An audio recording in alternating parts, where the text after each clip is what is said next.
সংকট না থাকলেও জ্বালানির জন্য ফিলিং স্টেশনের দীর্ঘ লাইন উদ্বেগ তৈরি করেছে জনমনে, যা অযৌক্তিক বলছে সরকার। বর্তমানে বাংলাদেশে জ্বালানি কিংবা বিদ্যুতের কোনো সংকট নেই। মঙ্গলবার সচিবালয়ে জ্বালানি খাতের সমসাময়িক পরিস্থিতি নিয়ে ব্রিফিংয়ে প্রতিমন্ত্রী বলেন, জ্বালানি নিয়ে কোনো সংকট নেই, শিগগিরই সাধারণ মানুষের দুশ্চিন্তা দূর হবে। আগামী এপ্রিল ও মে মাসের সরবরাহ ঠিক রাখতে আফ্রিকা ও যুক্তরাষ্ট্রের সঙ্গে সরকার কাজ করছে বলেও জানান তিনি।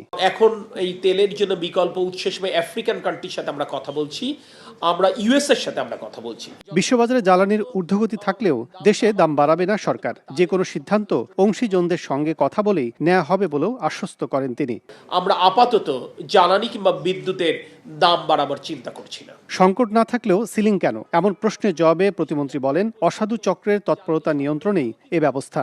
উদ্বেগ উৎকণ্ঠা থেকে, প্যানিক বাইং থেকে কিংবা হয়তোবা আমাদের যেভাবেই বলেন দেশপ্রেমের ঘাটতির জায়গা থেকে এটা হতে পারে। এদিকে জ্বালানি সংকট মোকাবেলায় বাংলাদেশের পাশে থাকার আশ্বাস দিয়েছে চীন।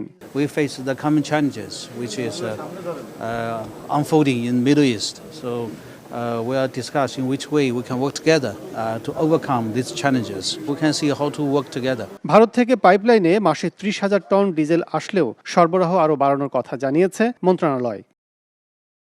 কাজল আব্দুল্লাহ, সময় সংবাদ, ঢাকা।